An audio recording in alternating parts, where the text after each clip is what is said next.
Hi, everyone. Welcome to this webinar on equity-infused rapid cycle learning. Please continue completing the Menti poll on the side, those first 3 questions, but we'll go ahead and get started with introductions. My name's Isabel Callaway. I use she, her pronouns, and I work at Mathematica. My background is in K-12 education, data, and evaluation. I'm really excited to be here today, and thank you to APPAM for hosting us. We're going to discuss equity-infused rapid cycle learning, and if that phrase is not familiar to you, no worries. We'll be unpacking what it means and looks like together over the next 90 minutes. I wanted to note that Porsche, one of our colleagues and one of the presenters, is unable to make it today due to a family emergency, but I wanted to give her a shout out and thank her from afar for her contributions to this presentation. With that, I'm going to pass it over to you, Cathryn, to kick us off with introductions. Thank you. Hi, everyone. My name is Cathryn Cook. I am the Senior Director of Data Systems and Analytics at Saga Education. We are a national high-impact tutoring provider. And toward the end of the presentation, I'll be sharing how we have used the Evidence to Insights Coach, which is one of the rapid cycle learning tools that will be shared today. I'll pass it to Kara. Hi, everyone. My name is Kara Conroy. I'm a senior researcher at Mathematica. I use she, her pronouns. I do rapid cycle learning all of the time in education, in workforce development, in family support programs that are focused on economic mobility. So I am really excited to share some of the work of some tools that we've developed that support rapid cycle learning in education settings. But as we get into it, I'll talk about how they can apply in lots of different settings as well. So I'll turn it over to Tosin. Thanks, Kara. Hi, everyone. My name is Tosin Shenbanjo. I use she, her pronouns, and I currently am a researcher at Mathematica.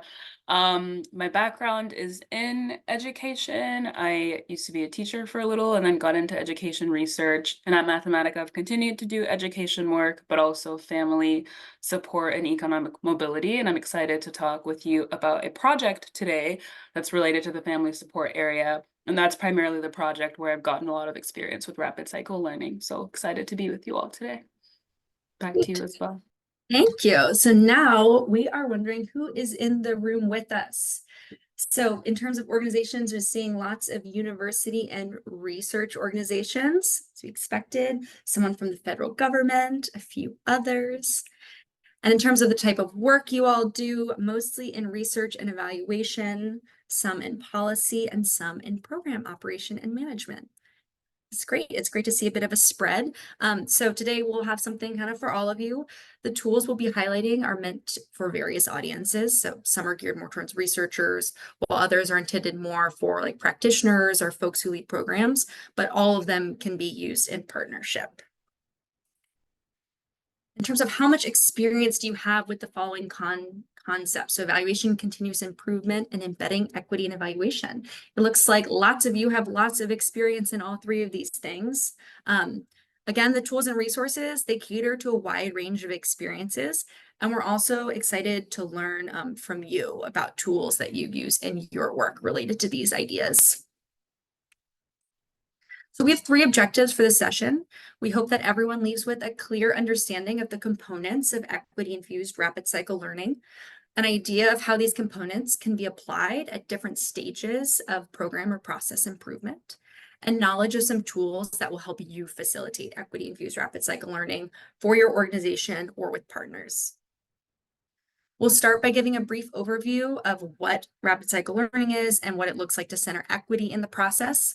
Tosin will then share an example of what it looks like in practice to implement a learning process with a partner organization. Next, we'll kind of spend the bulk of the time highlighting 3 public-facing tools that can help you facilitate these learning processes. And we'll hear an example from Cathryn about how she's leveraged one of the tools to improve Saga Education's program and promote equitable outcomes. We'll end with a brief recap and space for final reflections and questions. And like I mentioned earlier, we're going to use Menti throughout this presentation. So through the link, you have all of the questions and we'll prompt you to move to the next one. If it's not working for you, you can message Kara, Conroy individually, or just use the chat or come off of mute, whatever works. So What is this phrase I've said about 12 times now? People want to know, is my program working? Programs, funders, researchers, the public, we're all curious, are these programs and interventions having their intended effect? In order to answer these types of questions, we need high quality evidence. Often to generate this evidence, people turn to evaluation. However, traditional evaluation methods sometimes are, big, a lot of people, typically require partnering with a researcher or research organization. It often takes years to see results. They can be rigid, like for example, having really strict implementation guidelines, and all of this can be very expensive. These more traditional evaluation methods certainly have their place, but investing in a large-scale randomized controlled trial is not always appropriate, particularly if you're designing a solution for the first time or making lots of rapid changes based on user input and experience. So one solution to this issue is engaging in rapid cycle learning. Rapid cycle learning is an evidence-informed approach that helps you improve and strengthen services, typically through a series of small-scale pilot-type tests. This process can help you make evidence-backed decisions efficiently and cost-effectively, so you can avoid making big investments in changes that are unlikely to produce the desired results. So to break it down a little further, it's important for partners, particularly those working on a new initiative, to have timely, actionable results. Rapid cycle learning processes are often meant to occur within a contained time period, so like a matter of months, so you can strengthen programs or practices quickly before scaling up or trying something different. Rapid cycle learning is centered around a continuous improvement model. So it's expected that the organization is actively making modifications to a program based on results and then testing it again. And there are many different frameworks, like you may have heard of CQI, Plan, Do, Study, Act, LI squared. Pick whichever one makes the most sense to you or that your partners are familiar with. Just the spirit of this is to be actively engaged and iterating. Learning refers to the various research designs and evaluation techniques you can use to understand the impacts or changes as a result of an intervention. So we've chosen to frame this as rapid cycle learning rather than rapid cycle evaluation in order to be more inclusive of the types of research design. So rapid cycle evaluation typically refers to an experimental design like an RCT or a quasi-experimental design, like using matched comparison groups to evaluate a program. So those are great options to produce high-quality evidence, and we'll discuss them in more depth later. However, we want to acknowledge that the value and rigor of other types of research designs, such as a correlational or descriptive study. So rapid cycle learning also provides an opportunity to build evaluation capacity. So you could possibly start with a descriptive study and then through iterations work up to conducting an RCT. Now so that's rapid cycle learning, but how equity fits in. Before we dive into the specifics, I'm just going to pause and define what equity is. So equity is when our identity or circumstances, like race or experiencing poverty, predict how we fare or our access to resources.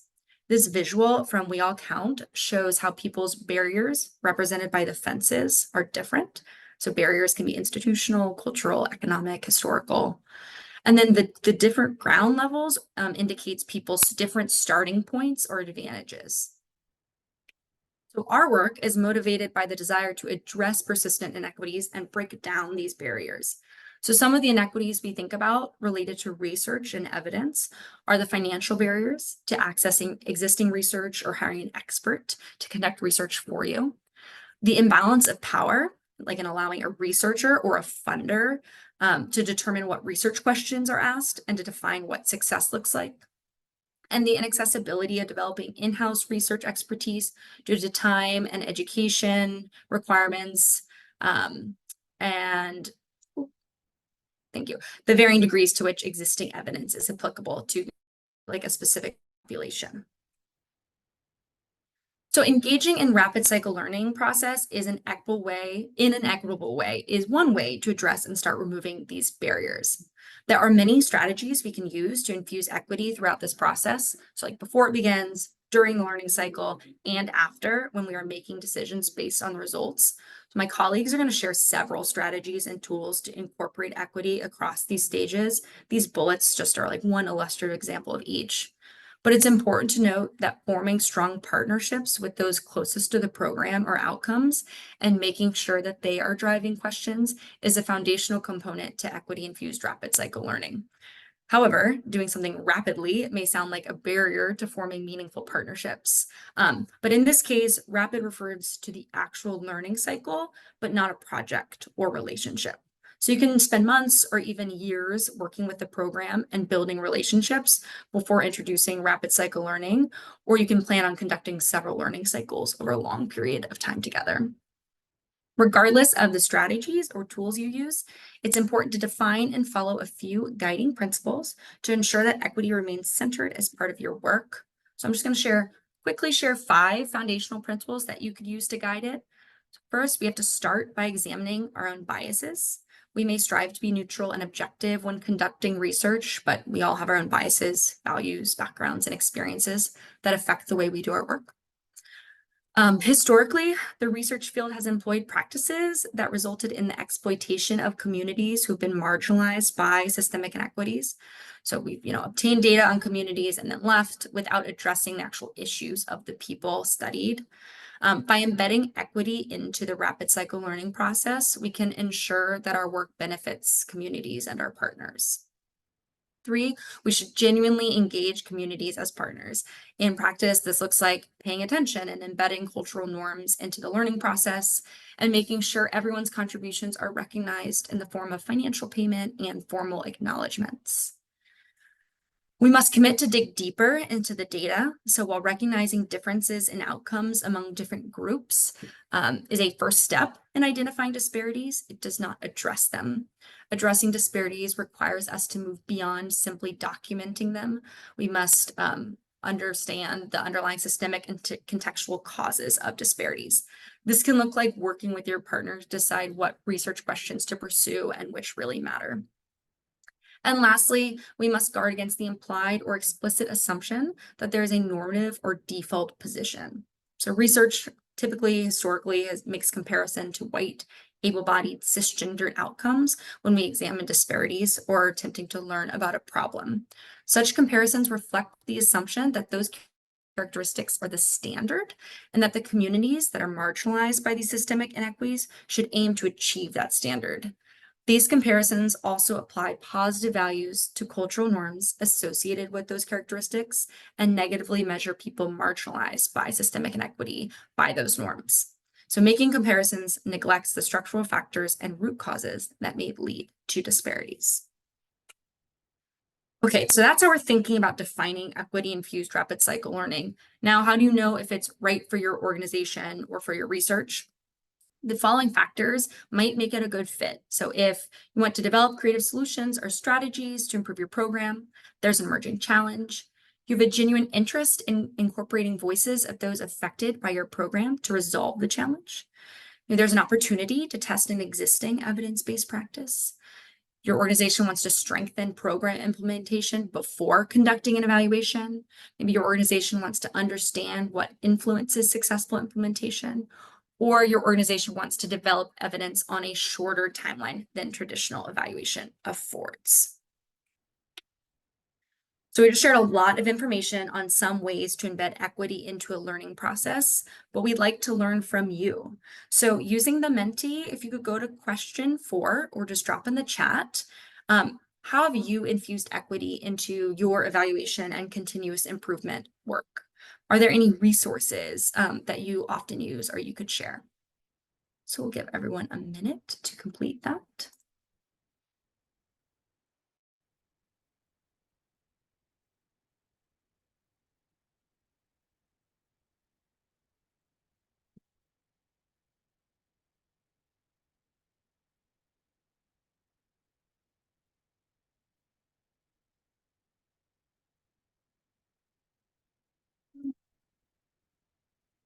Check anything showing up.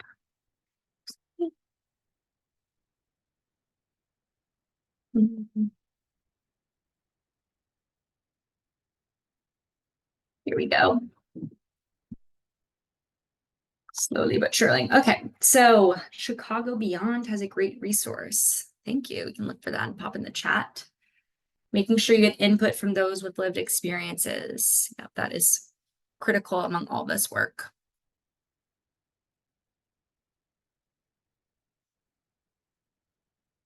Ensuring that program participants are included in the evaluation and that culturally inclusive activities, and I assume CI is culturally inclusive activities and decision making.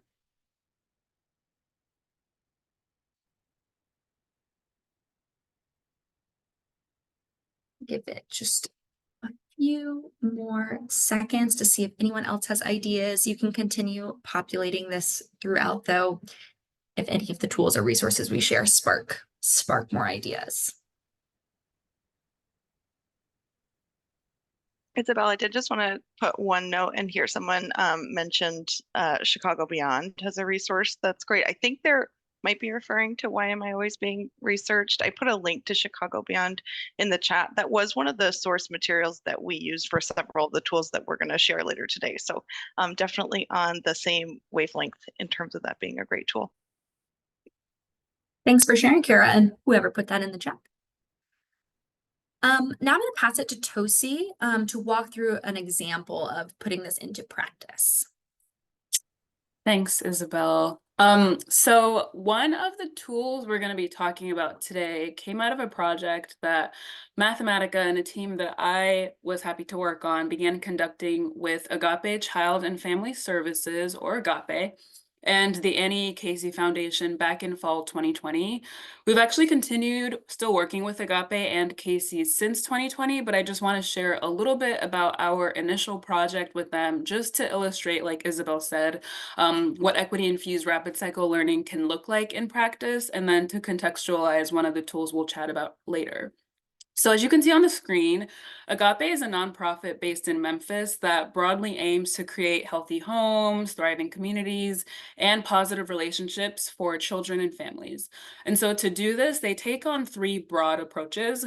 So first, they integrate faith and spiritual teachings into their supports. And then second, they offer place-based initiatives. So for those that aren't familiar with place-based work, this means that they're addressing local and interconnected needs by offering services that fit the Memphis context and address Memphis community members' needs. And they are also leveraging relationships with local partners in the Memphis area who have a pulse on the community, and they're invested in supporting Memphians. And then the third thing is that Agape provides 2-generation services. So that means that they have services that are for adults, for young people, and also for whole families. So Agape offers multiple supports and initiatives to help meet all of these goals, like mental health counseling. They offer transitional housing for people who are fleeing domestic violence, and they also offer case management. But for this particular project that I'm going to talk through, we focused on 2 of their initiatives. So the first is called STARS, and that's a school-based mentoring initiative for young people. And then the second is called Teamworks, and that's a coaching initiative that aims to help adult clients meet their education and employment goals. So when COVID-19 hit, that's when this project started. Agape needed to shift to virtual programming, which many organizations did. So Casey engaged us to help Agape enhance the virtual services they were providing through STARS and Teamworks, the programs that I mentioned earlier. So for STARS, this involved having virtual services where the case managers were meeting with students and their parents to identify and help address behavior concerns and attendance concerns. And then for Teamworks, case managers were meeting virtually with adult clients to help set, plan for, and then monitor goals that they were setting related to education and employment.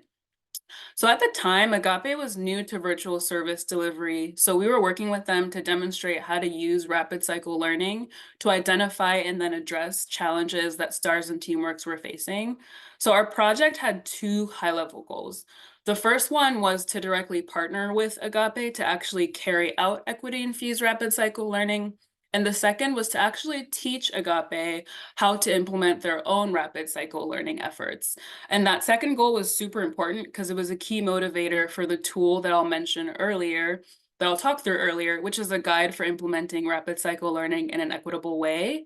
And I do want to note that throughout this project and still today, Casey provided thought partnership, especially related to helping Agape build its capacity and also infusing equity into the process. So as Isabel mentioned, there are lots of frameworks you can use for rapid cycle learning.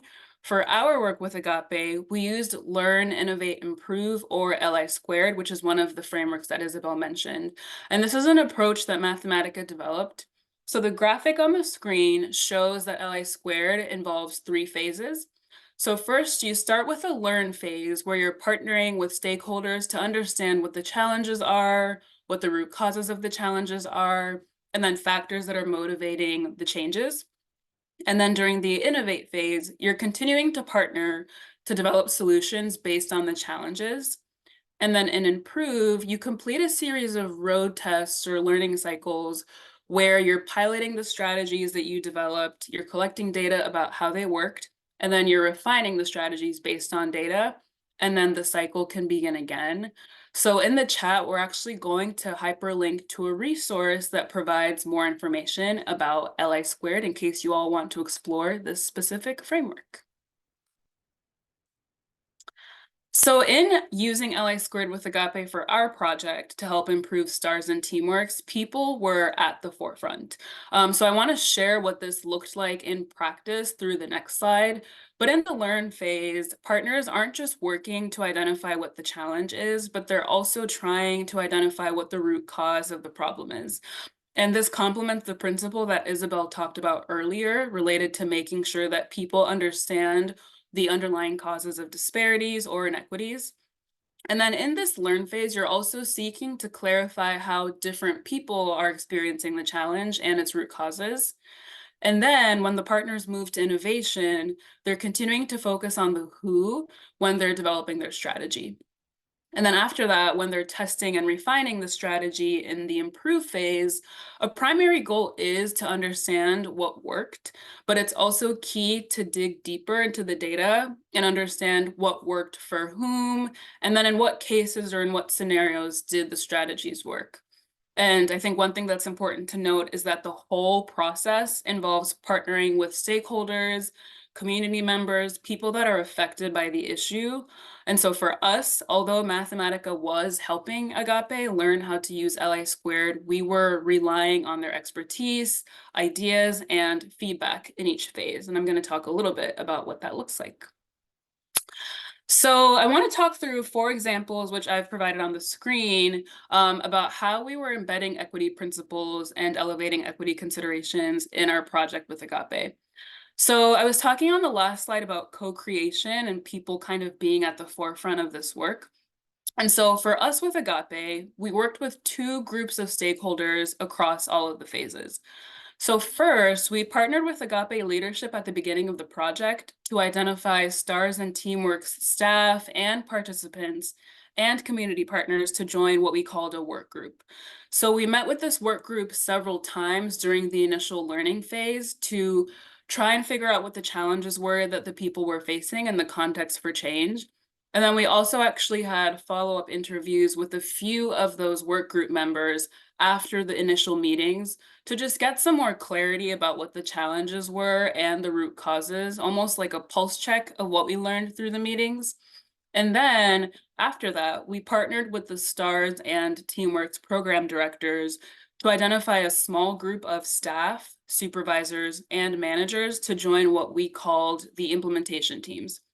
So we had 2 implementation teams, one for each of the programs, and they helped us develop the strategies that we tested and refine the strategies. And they also helped us figure out how we were going to plan to test them, how we'd collect data about how they worked, interpret the data, and then use that data to figure out how to improve and refine the strategies before testing them again. So with the second example, early on, it was really important for us to engage the work group, not just to figure out what the challenges were, but also to clarify what was causing those challenges for STARS and Teamwork's clients and staff, and then also what the consequences and effects were of those challenges. And that's because in equity work, as we've talked about, it's not enough to just understand what the challenges are, but it's also important to understand what the underlying structures and root causes of those challenges are, and to then tackle those as well.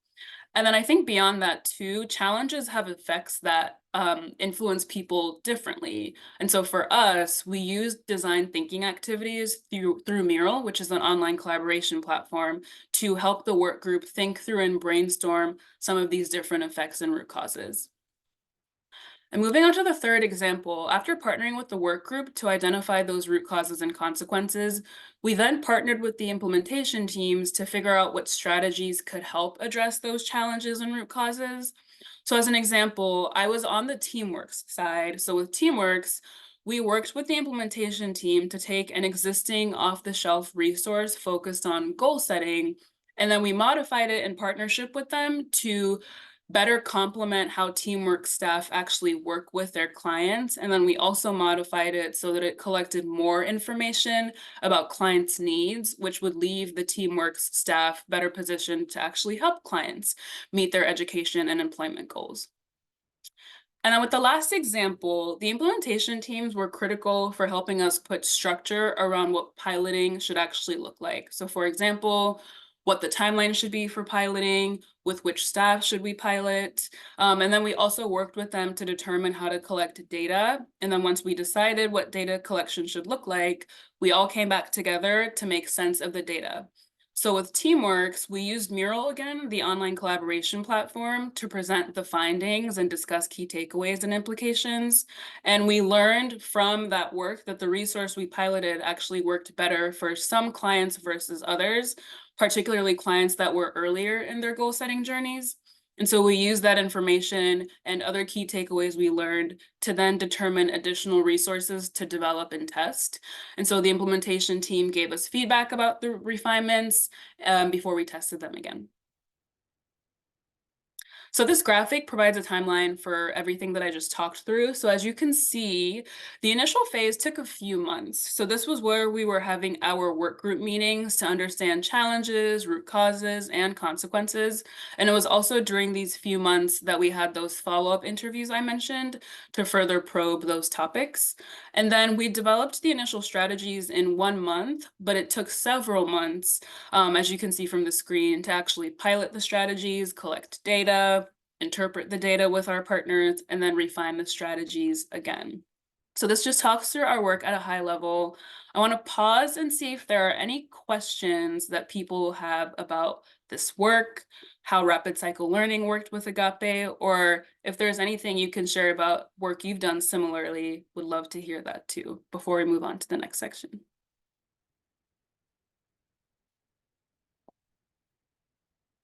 And feel free to drop any questions or thoughts in the chat.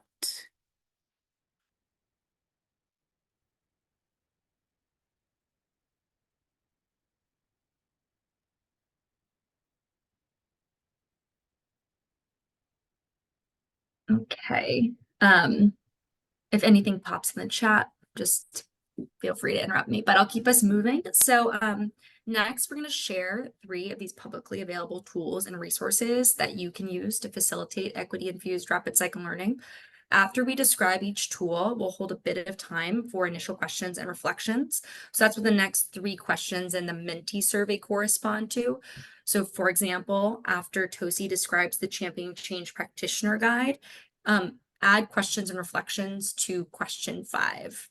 And also feel free, again, to drop questions in the chat throughout. I'm going to pass it back to Tosi. Thanks, Isabel. So I was saying earlier that the work we did with Agape informed a tool. After the initial project, we identified a need for a resource that practitioners like the Agape staff we worked with could use to conduct their own equity-infused rapid cycle learning effort.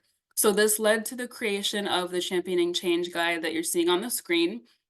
I do want to point out, because I know we have some researchers in the room, that although the guide indicates that it's for practitioners, and that's kind of who we had in mind when creating it, I do think that there's something for everyone in the guide, and that researchers like my colleagues, and others on the call would find valuable in the guide. And so I think that there's something that everyone can pull to implement their own rapid cycle learning effort from here. So I'm going to show the guide in a little bit, but I just at a high level want to talk through its goals. So the guide first helps users determine whether rapid cycle learning is the right tactic for their program improvement effort. And then within the guide, we have multiple examples of approaches that people can implement to actually infuse equity and inclusion into their rapid cycle learning work. And to support that, we provide some clickable tools and resources to help implement those approaches. And we also have some how-to descriptions and instructions for conducting activities to help you implement those equity and inclusion principles. And then we also provide some examples of what it looks like to carry that out based on the work we did with STARS and Teamworks that I mentioned earlier. The guide is something that people can use periodically to ensure that they're infusing equity into work that's ongoing. But I think it's important to note that it's also something that you can use to plan for how you're going to infuse equity and inclusion into rapid cycle learning before you actually start. So for example, I think this tool is something you can use to guide staff meetings, trainings, or even check-ins, both during a rapid cycle learning effort, but then also before it actually happens. So I now want to share my screen. I'm going to take over from Isabel. I'm going to share my screen and actually show you the guide and talk through it. And we're also going to provide a link to the guide in the chat. And I want to shout out my colleagues who are listed on the page that helped with the development of this guide. So I want to start with the contents at a high level. So the guide has 8 key sections. So the first section, as you can see, just explains the purpose and goals of the guide, which I just talked through. And then the next sections talk about whether rapid cycle learning is the right approach for your improvement effort, and then what rapid cycle learning is. And then the subsequent 4 sections that I'm hovering over talk through in order how to prepare for a rapid cycle learning effort and then how to conduct it. And then the final section provides some reflections that people can use after their rapid cycle learning effort has been completed. So I want to talk through some specific components. So I think one thing that's important to note with the guide is that it isn't anchored to a specific rapid cycle learning framework. It just broadly walks through the general process for conducting rapid cycle learning, which is what this section, What is Rapid Cycle Learning, explains. You'll see in the section here that it does talk about LI squared, but that's just because this is the framework we use to conduct the APPAM work that informed the development of this guide, but the guide isn't anchored to LI squared specifically. And I was saying earlier that the guide has something for everyone. So that includes people who are new to rapid cycle learning or people who have experience with it. But we do recommend that for people who are new to rapid cycle learning, they start with this box 1, before using the rest of the guide. And that's just because the box includes a list of resources such as reports and toolkits that provide more information about rapid cycle learning and also talk through how to actually implement rapid cycle learning. Then I want to talk about this section at a high level.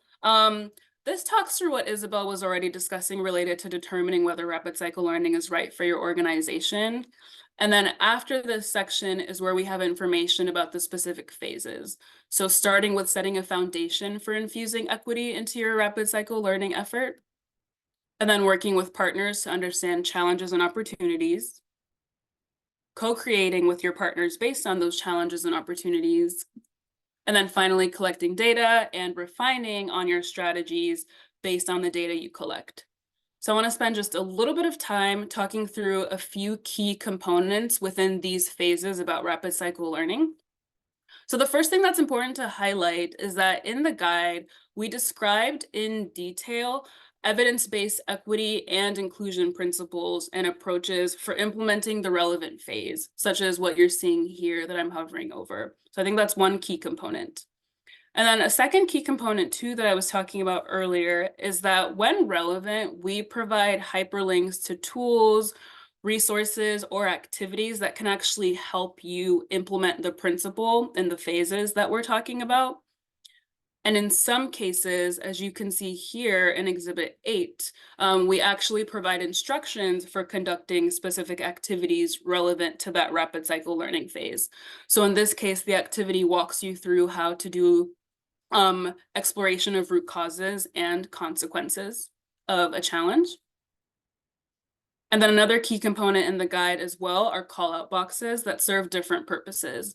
So for example, as you can see here in Exhibit 10, we have some call-out boxes that actually provide tips or considerations related to the different phases and steps within the different phases. And then another example of call-out boxes is what you're seeing here in Exhibit 9, which is where we actually call upon our work with Agape to provide you with more examples of what it might look like to carry out that phase or carry out that principle in practice.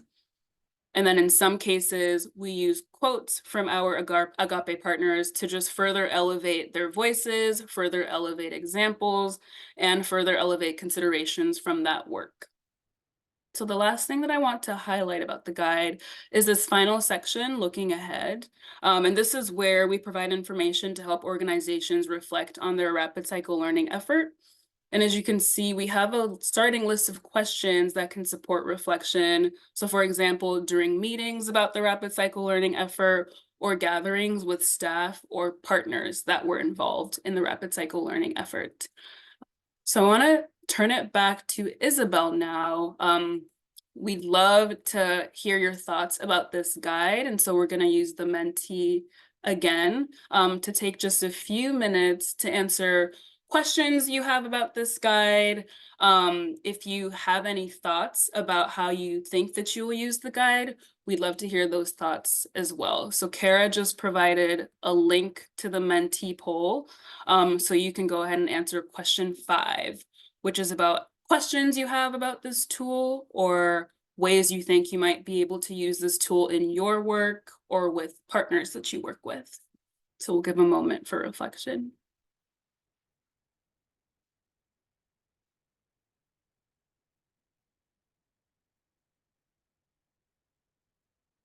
So someone called out the importance of thinking about equity in process and in outcomes, which is exactly right.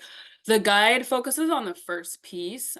So with the work with Agape, we were really focused on using rapid cycle learning and equity-infused rapid cycle learning to integrate equity into the process. And then I think a next step with the work would be focused on that outcomes piece. And so the Championing Change guide is a good starting point for infusing equity into processes before thinking about the outcomes, because the former is required for the latter. So that's a really good point.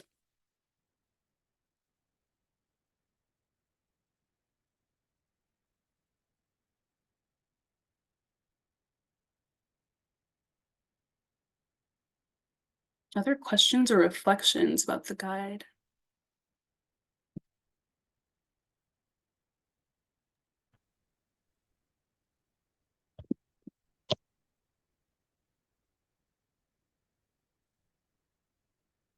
Okay, pass it on to Kara, but feel free to keep popping things into the chat if they come up.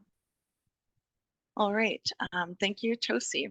So I am excited to share with all of you today a measurement and evaluation approach that we developed at Mathematica that we're hoping that you all might use yourself to build evidence around new and evolving programs, products, or practices. Those 3 Ps of programs, products, and practices is a lot to say over and over again, so I'll use the shorthand of solutions to refer to those 3 throughout these slides. So this approach that we developed that I'll share today was born out of the premise that the right evidence generated at the right time can help organizations design and rapidly improve solutions to pressing social challenges, and that solution developers, researchers, and funders can use insights from rapid learning and engage community members as research collaborators to accelerate equitable innovation. So Mathematica's measurement and evaluation, or M&E approach, and the associated toolkit that we developed provide a roadmap for generating evidence in cycles of rapid learning about new or evolving solutions. I'm hoping one of my colleagues can drop a link in the chat to the homepage that we have about this toolkit. So these tools can be used in all different phases of evidence building. So starting from initially designing a solution for the first time, all the way to validating its effectiveness in a causal study. So these tools are designed to guide you through cycles of rapid learning that begin first with identifying a need, problem, or challenge in partnership with a community in focus, or the community whose goals should drive design, and then engaging members of this community as collaborators in research and design subsequently. So I'm going to zoom in on just a few of these tools. As you can see, there's a lot of them included here in this toolkit, but you can find an overview of this M&E approach and an example, so an illustrative example of how we used it with an evolving math tutoring solution at the link in the chat for that overview document. So again, hoping one of my colleagues can drop that in there. And I know the title slide did say something about advancing educational equity, and so does the website. But we did initially develop this approach with education research in mind, but the version of the tools that we made publicly available and are in the links in the chat, those are written in such a way that they can really be applied outside of education settings. So no need to feel restricted there if that's not your context. So equitable evaluation principles are integrated throughout all the tools in this toolkit, but with our time today, I specifically want to highlight two of them. First is a guide for engaging communities as research partners. That was written by my colleagues George Smith and Nikhil Tiwari. And then second, a guide to equitably co-interpreting data with community collaborators by Nikhil Tiwari, Greg Hoynatsky, Camila Smith, Grady Deacon, and Myra Sandoval. So I'm going to start with the first one here and just highlight a couple of things here. So our guide to engaging communities as research collaborators provides guidance on how researchers and community members can collaborate on this M&E process by identifying evaluation needs and interests alongside one another, co-developing goals and procedures for conducting an evaluation, maybe some rapid cycle learning, sharing responsibility for conducting an evaluation, collecting data and monitoring progress, and co-interpreting data and co-determining together how to share findings broadly and inclusively. So while we know that collaboration is critical, it should also be flexible to accommodate the desired level of partnership from the community. So this is really important, especially in the context of what we're talking about today with rapid cycle learning. So just because maybe you're a researcher, maybe you're a funder, you intend to move quickly, your requests of the community to engage in research activities might not be their top priority on the timeline that you have yourself. So what you see on this slide is an excerpt from the Engaging Communities as Research Collaborators tool. I've included a small snippet here of a table in this guide that provides options for high, medium, and moderate partnership engagement. So this table can really be something that you use as a guide when tailoring the level of engagement with community research collaborators so that it's tailored to their needs, interests, and capacity in working with you on this effort. So one practice that's really on that high end of partnership engagement is the practice of co-interpreting data. We'll take a closer look at a second tool that was developed specifically to guide this practice. So the guide to equitably co-interpreting data with community collaborators focuses on how to equitably engage in collaborative data interpretation practices, or what we call co-interpretation, in ways that lead to deeper understanding of programs and inform their refinement to better achieve community members' goals. So this co-interpretation can disrupt dynamics that otherwise prevent community members from exercising agency over research about their communities. And in the context of refining a solution over time through rapid cycle learning, like we're talking about today, co-interpretation can also elevate the priorities of the community that the solution was designed to serve, especially when those priorities might differ from a developer's or funders or researchers. And this can help guide next steps for development and changes to that solution that are really centered in what the community cares about. So ideally, collaboration with community members to co-interpret data is just one aspect of an ongoing relationship with community members in your learning effort. So in an equitable evaluation, collaborators should have opportunities to influence the learning cycle or studies learning objectives and methods, the data that got collected, and the ways in which findings are shared in addition to this co-interpretation practice. So I want to cover a little bit about what co-interpretation is and what co-interpretation isn't. So co-interpretation is an inclusive process acknowledging and applying the fact that people have different ways of knowing. It's a means of being more transparent with community collaborators and how data from and understandings of their lives and communities will be represented to audiences outside of their context. Co-interpretation very much is not presenting results for quick reactions or opinions, or a means of trying to confirm what your research has already concluded.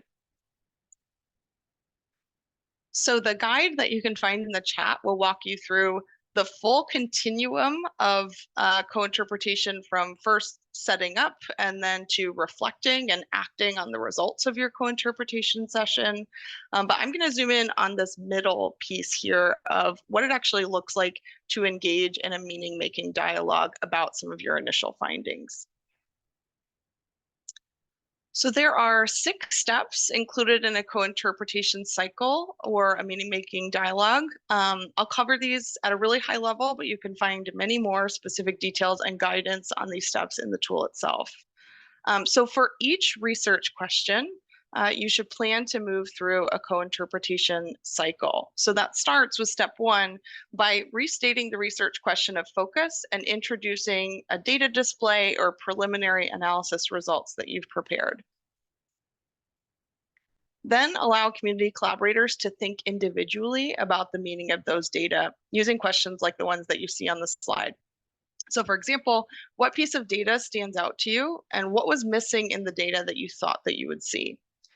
Advise researchers and community collaborators alike that it's a good practice to begin by making really basic observations about what the data say first, before gradually building toward more interpretive statements. So this sequence enables the research team to be especially cautious about too quickly drawing inferences before engaging in a full discussion of the group's understanding of the data. So next, in step 3, encourage each person in the meeting to share their thoughts and any clarifying questions, providing space for each person to have their own 3 to 4 minutes of dedicated floor time on this research question. Within this guide, there is a section that provides example strategies to address power imbalances on the research team. So I would encourage anyone to take a look at this section. It can be really helpful for researchers to review in advance of a co-interpretation session so that they can create an environment where each person feels comfortable sharing their thoughts and their questions. Next, hold time, maybe 10 or 15 minutes for community collaborators to respond to one another's thoughts and questions. And then in step 5, share the research team's initial interpretation. Discuss points of overlap and differences with community collaborators' interpretations that you just heard about in step 4, and invite reactions from community collaborators. And it's really important here to take care to frame the research team's interpretations as being alongside and in conversation with community collaborators' thoughts, not in competition with them. And then finally, facilitate a discussion to identify any additional insights from community collaborators and summarize those interpretations. So there are a few examples of guiding questions for group discussion in the guide. And then on this slide, they include things like, how does this information answer the research question? Where does it fall short? How did each program component support participant change? And what conclusion statement might summarize this? So you would rinse and repeat for all the research questions included in your cycle of rapid learning. So I would happily answer any questions or hear reflections that you have on this tool. Tosi, thanks for dropping the reminder for the mentee in the chat. We're focused on question 6. So any questions you have about, I guess, this toolkit as a whole, the co-interpretation guide, the guide for engaging community collaborators in your research project. Happy to answer any questions. All right, first one, less of a question, more of a kudos, but interesting tool, love the co-interpretation focus. Great. I think one of the things that I like most about the co-interpretation guide is the fact that it really can be taken off the shelf and used in any context. So for some of these tools, we have lots of examples and they really were developed with an education setting in mind, but this co-interpretation guide really is something you can use in any area of research. All right, we had a question on how the co-interpretation guide and guide for community research collaborators relate to the first guide introduced championing change. So Tosi, I would invite you to weigh in. They were developed for different projects. I think there are some underlying principles that are pretty similar. I think that's probably the most that I have to say. Tosi, I know we talked a lot about overlap and making sure we wanted to cover in this presentation things that were unique about, each of the tools we had to share, but I do think there's a significant amount of overlap in some of the principles that are underlying there. Yeah, I think to Kara's point, a similarity or sort of something that's cross-cutting across the two of them is that collaboration and that partnership piece, which I think harkens back to what Isabella talked about and what I had talked about related to people and partners kind of being at the forefront of equity-infused rapid cycle learning. And so I think that's the only thing that I would add in terms of how they're related.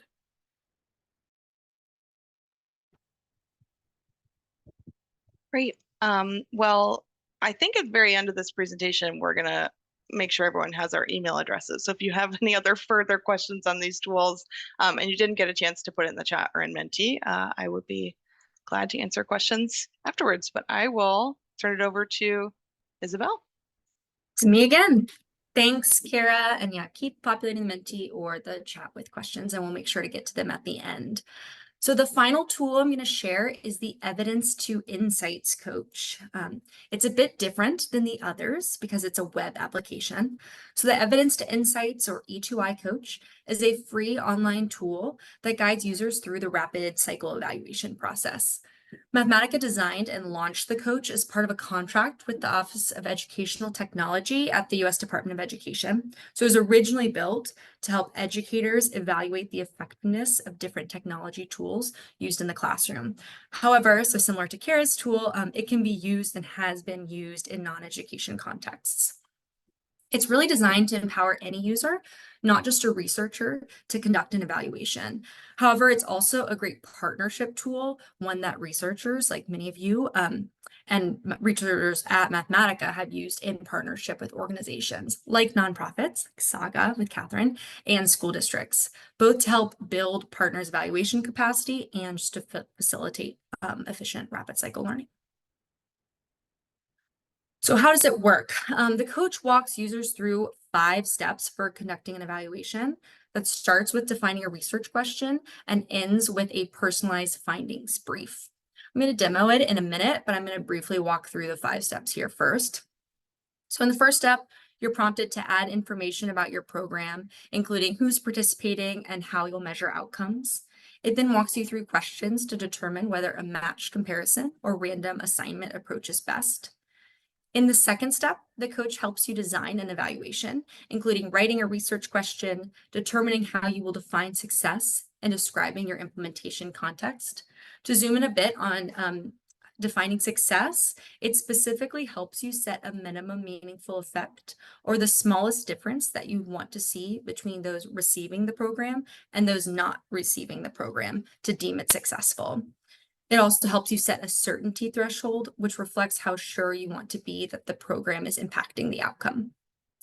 The next step helps you prepare your data for analysis. So you will upload a data set that includes information on who and who does not receive the program, a baseline outcome measure, and any demographic data or characteristics that may influence outcomes.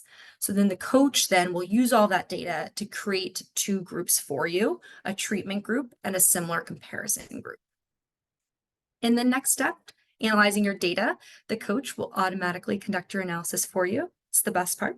And then it compiles all of that information you've included throughout the previous steps and produces one succinct report. So I'm going to briefly show you what the coach looks like in action. If someone could drop the link to the coach in the chat, that would be great. I encourage you to create a login. It's free, and it's the way you can kind of get behind that landing page so you can explore it on your own, either now or on your own time. Are we all seeing the coach here? Great, thank you, Cathryn.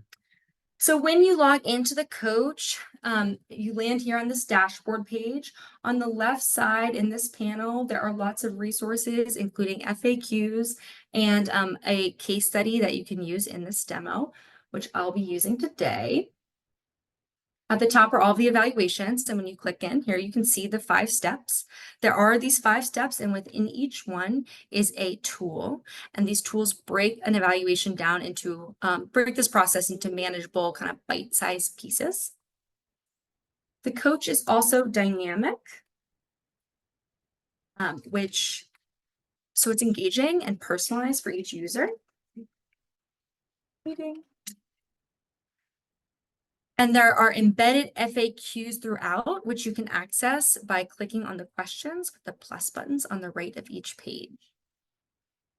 For some of the more complex concepts like minimum meaningful effect and certainty thresholds, there are some built-in videos as well, just for some extra how-tos. I'm going to jump to the finding brief. So like I mentioned, the coach takes kind of all this dynamic information you fed it along the way and the underlying analysis to produce this personalized, easy to read brief that includes a summary of your findings, methods, and implementation context. I'm going to zoom in on the findings. So in this case, in this demo, a school district wanted to evaluate the impact a new reading curriculum, Magnify Reading, had on student test scores. So I set a minimum meaningful effect of 5 points because that is the smallest change I wanted to see to deem the curriculum a success. So the results say there is a 10% probability that Magnify Reading increases reading scores by at least 5 points, a less than 1% probability that it decreases reading scores by at least 5 points, and a 90% probability that there is no meaningful change in reading scores. So as you can hear, the results take the form of the probability that the program is achieving its intended effect rather than a yes or no statement about the statistical significance of the results. And that's because the coach uses a Bayesian rather than frequentist approach. The Bayesian approach takes prior evidence about interventions into account. It also makes it easier to conduct accurate analysis with smaller sample sizes and generates results that are typically more intuitive to interpret. However, if you'd like to see the results obtained by using the frequentist approach, they are in the technical appendix.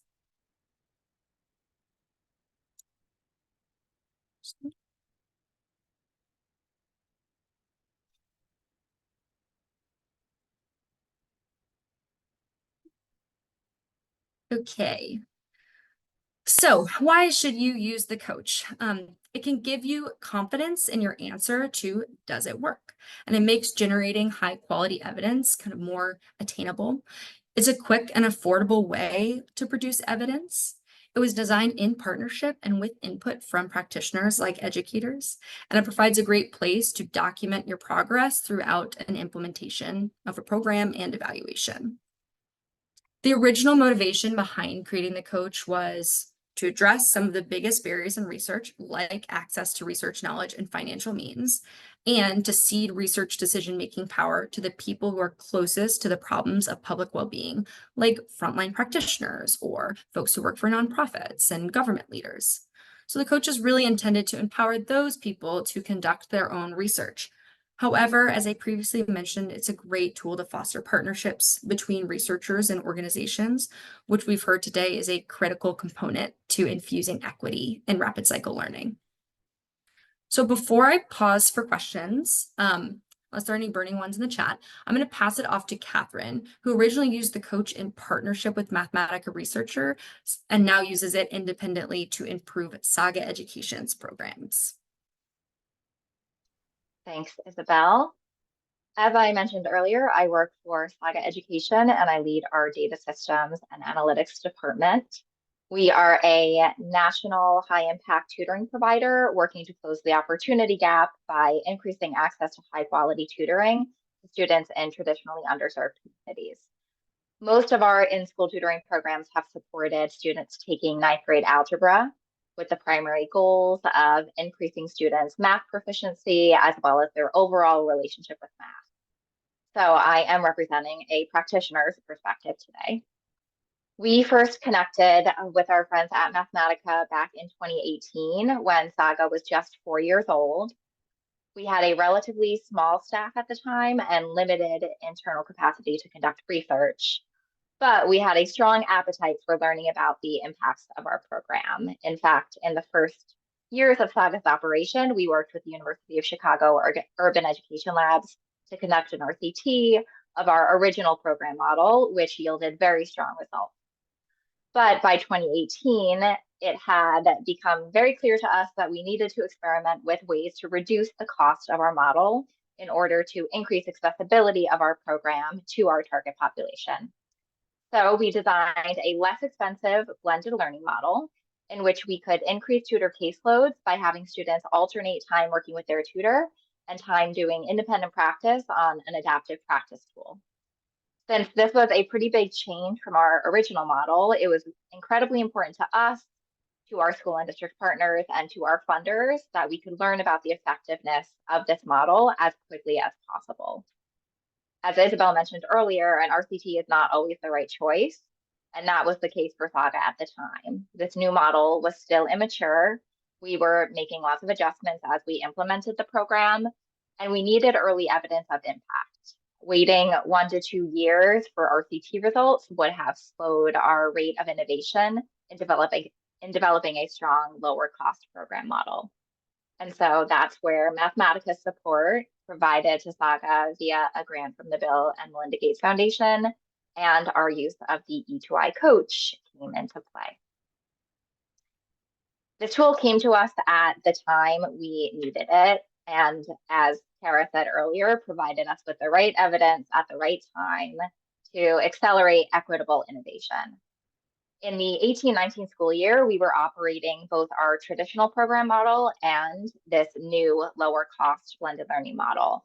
And so the game changer for us was really that the coach democratized a more rigorous type of research than we'd have been able to do without it, which was using a matched comparison design. Whereas before, we would have been limited to descriptive, non-apples to apples analyses to evaluate outcomes for students across our program. Now, with the coach, we could create matched groups to compare outcomes from our traditional model to outcomes from our new blended learning model. This enhanced research capacity gave us more confidence in the validity of our analyses, more agency over our research agenda, and allowed us to validate this new model quickly and without having to pay an external evaluator. Lastly, the Bayesian approach that Isabel mentioned happened to suit our need to compare program models quite well.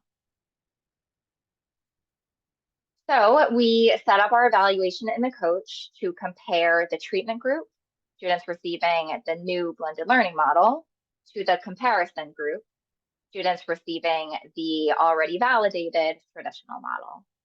We were operating in multiple regions at the time, so we matched students based on their program region and their baseline math score. The figure at the right comes from the coach and shows the pre and post-match balance between the groups.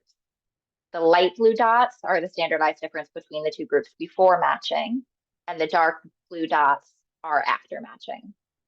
The balanced groups that we were able to achieve gave us confidence that there was equity in our evaluation design and that we could attribute differences in outcomes to the program model students were receiving versus some other difference between these student groups. And so this set us up to be able to evaluate growth in students' math proficiency using an internal progress monitoring assessment. We set an MME of just 2 percentage points because for us, a strong result would be that outcomes for this new, cheaper model, the treatment, didn't actually differ at all from our already validated traditional model. And we set a certainty threshold of 75%. The coach previews for you the 4 possible results you could receive for your analysis, which you can see in the box on the slide. And these are the treatment group is doing better, the treatment group is doing worse, treatment and comparison groups are equivalent, or the results are inconclusive. This is what the output from the coach analysis looks like for us. The coach provides a graph like the one on the right that shows the probability of a decrease, equivalence, or increase due to treatment. So for our purposes, we were hoping to see a high probability of either equivalence, the middle bar, or an increase, the right bar. Because the probability of equivalence surpassed the 75% certainty threshold we'd set, the coach concluded that results show that Saga's blended learning model is equivalent to the alternative, the traditional model. So we summarize this finding by sharing with our stakeholders that there is a 93% probability that the blended learning model produces gains equivalent to or stronger than the traditional model.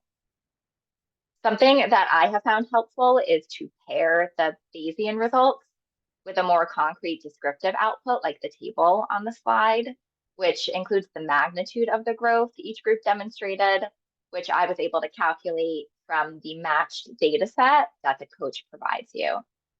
And I found that our stakeholders have appreciated having that more tangible growth data included with the Bayesian result. So overall, these results provided us with early evidence that implementation was on track and academic impacts were likely to be close to those achieved by the traditional model. And this was a huge finding for us, since this model was 30 to 50% less expensive and meant that our program would be more affordable and we'd be able to serve more students. Without the E2I coach, we wouldn't have had the confidence in the blended model to make the program decisions we made and to encourage our district partners to implement this new model on a wider scale. We did end up confirming these results with an RCT in the following school years. The middle bar shows the effects of the traditional model from that initial RCT, and the bar on the right, the blended learning model. And so this validation gave us confidence in relying on the matched comparison approach in the future for rapid cycle learning and gathering early evidence of any new program models we implement.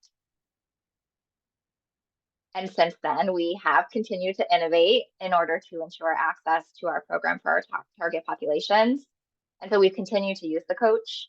Our most significant innovation of late was the development of a live online model in which tutors are fully remote and connect with their students via a video conferencing platform we designed specifically for tutoring called Saga Connect. We are still in the process of validating this program model, using the coach in the same way we did with the blended learning model, except this time we're using the blended learning model as the comparison group, since we have phased out our more expensive traditional model. A use of the coach that I have found especially helpful is using it just for creating matched groups and then using the matched data set to do further analysis outside of the coach. An example of this is the graph on the slide, which shows student ratings of their relationship with math for the traditional model compared to the blended learning model. There have been many occasions in which I've wanted to do a simple descriptive analysis like this, and the matching feature of the coach has bolstered the validity of those analyses. I'll also add here that we put a lot of value in the experiential data that we collect from our program participants, our students, our tutors, our directors, their satisfaction with the program overall, with specific program elements, their suggestions for improving the program, and so on. We always pair outcomes data with this kind of experiential data to ensure we're engaging in the type of inclusive innovation Tosi talked about earlier. Finally, since I started using the coach, they've added an accelerated path, which I have yet to use, but was designed for experienced coach users and consolidates the evaluation process. So you don't have to go through all of the stages to get to the analysis part. I anticipate that this will be extremely helpful with future analyses I plan to do in the coach. And with that, I'll pass it back to Isabel. Thank you, Cathryn. And I'll say Cathryn has been an amazing partner as we have iterated on the coach, and it's just so cool to hear about it being actually used in a context. So before we kind of head into our final activities of recap, there's an opportunity if you have any questions about the coach or about Cathryn's experience with the coach, you can go ahead and answer question number 7 in the Menti, throw a question in the chat, or come off of me. So what questions do you have about this tool, and how do you envision using this tool in your work, if at all? Give folks a minute.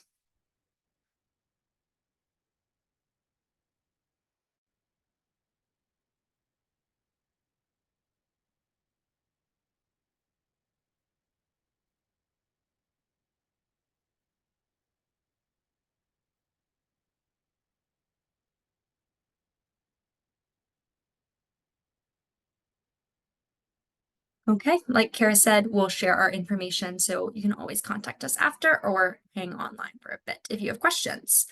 So for final reflections, we covered a ton of information today, so thank you for sticking with us. Just as a reminder, we started with an overview of equity-infused rapid cycle learning.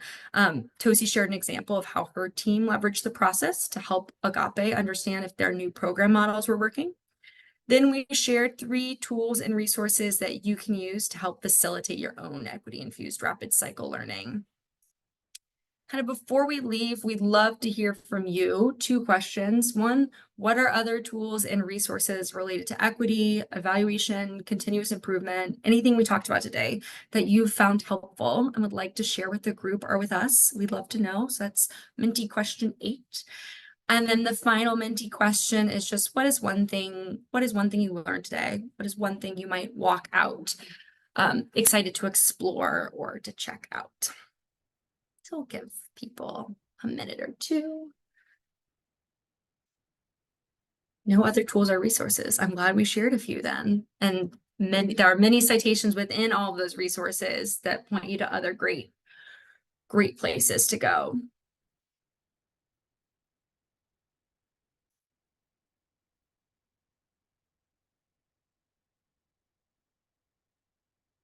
Yes, so the recording, APPAM is going to post it on their website, and it will be public for a few weeks, and then it will be accessible if you are an APPAM member. So I encourage you to check that out. And Leslie, if you're online, will you send an email out to folks who registered when the recording is up? Yes, I will let folks know when the recording is up. Thank you. Child trends, yes, that is a great one, and definitely influenced some of the guiding principles we shared at the beginning, but they have a ton of other resources.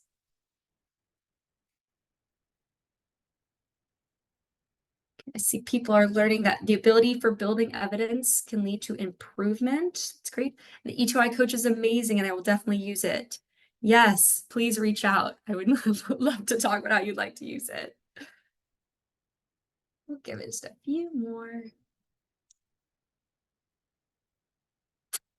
It's a really good one. Co-interpretation with communities, maybe not as hard as we think. And both the, oh yeah, Kara.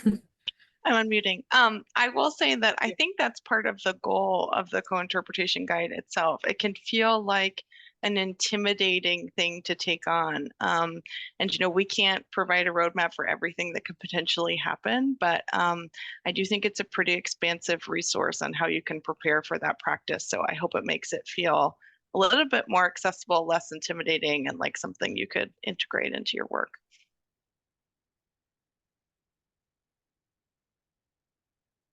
Great.